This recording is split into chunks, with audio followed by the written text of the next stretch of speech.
With the deal, my people, you know what it is, the Don Tony Teflon, and I'm back at you another one, and this one is Game of Thrones Season 6, Episode 7, The Broken Man Review. And let's get right to it. So we first start off with the reintroduction of the Hound, and I was very happy to see this motherfucker chopping the wood like he does. But I could see right off the back where this was going. It was going to lead to no good with these helpful people in the world of Westeros where you know that you can't be helpful in. And as we see that this guy, we did not get the speech I was anticipating from him.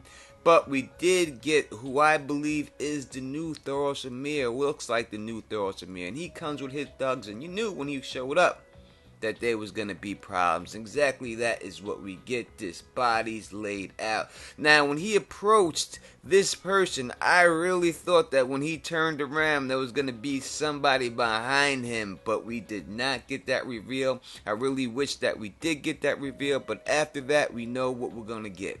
The axe murdering Hound, which he was supposed to be. So I guess it's supposed a little bit thing of something for the books, but not too much. I like the scene.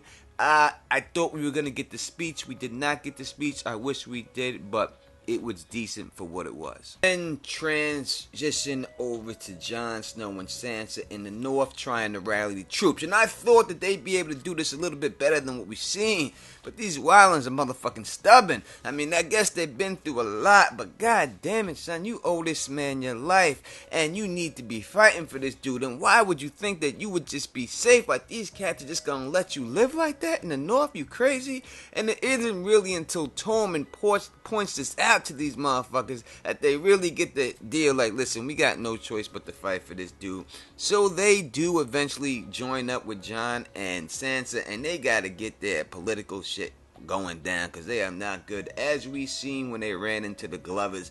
Because this dude just bitched them right down, just told them straight up, I ain't running with you. And when Sansa tried to step up the game and say, listen, you are swore to House Stark, and she tried to puff her chest up, that man really just bitched her right back down, and they did not get that support. But that leads me to the best thing of this whole entire episode, and that is this little she motherfucking bear. And I love this little chick. I wish that she was in this show the whole time. Could not be played better, could not be acted better.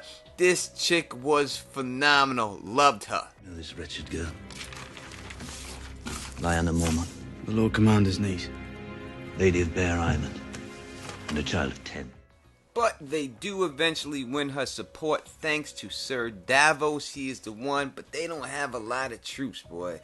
And that is what leads Sansa, I believe, to write this letter. And this letter is going to go to Peter Baelish, and he's going to ask him for troops. And I think that's the way it's got to play out, because there's no other way for her to get troops. Next stop, we go to King's Landing and Marjorie. And let me say the first thing right off the back, I was wrong about this chick. I did not think that she had the guy. I really thought she was turned. But nope. This chick is playing the game. She is her granddaughter's grandchild. And listen, she's withholding sex from the king. The High Sparrow had to come and try to get that shut down. But nope, not good enough. She knows what she's doing. She's playing the game, and withholding sex is the key. This septon's got to get got. I can't wait till her head is bashed in. They kind of made a reference to her, like she was kind of like the mountain, the way Olenna was talking to her about that. But when we see the handing of the note, we see the flowers, so we know she's still on board. So we see how that rolls out there. And we see Theon. I guess if you just have a couple of drinks, you become a man again. And I guess that's what we're doing here with Theon. She's got some drinks, he becomes a man. And I guess in Game of Thrones, that if you're a tough chick and you want to be perceived as a tough chick, then I guess you have to fuck a chick. I don't see why they did that. I would have rather her say, listen, I'm going to go make this motherfucker go scream my name and have her go fuck a man like they do in the books.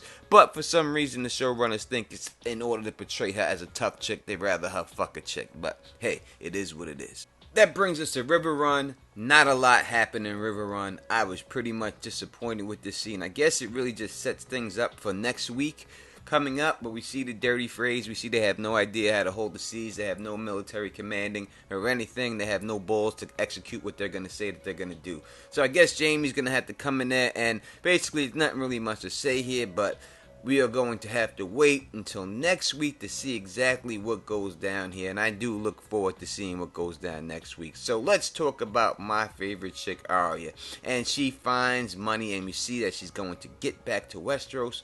And the next day by putting up the money. But then all of a sudden, while she is looking over at Bravos, this motherfucking ugly ass Waif Frey sneaks up behind her, and this old lady looks like the way I think the waif will look when she gets older, and just starts stabbing my girl in the stomach, and she just stabs her. It reminded me of that movie American Me, when the way she was stabbing her, and I'm telling you, when I seen the blood stain after she got stabbed, I was afraid for Arya for a second. I'm afraid for her.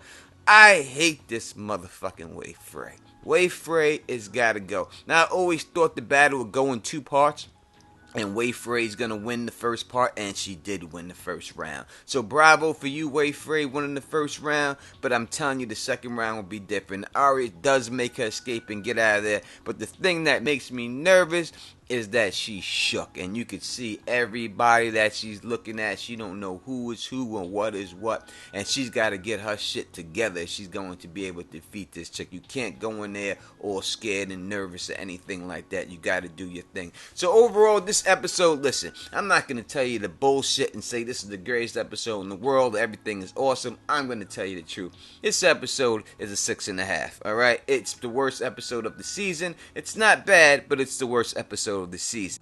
So, if you like the way I do this, please thumbs up this, please spread this across the realm, and please subscribe. And until next time, you know who it is. Peace! And stay sexy.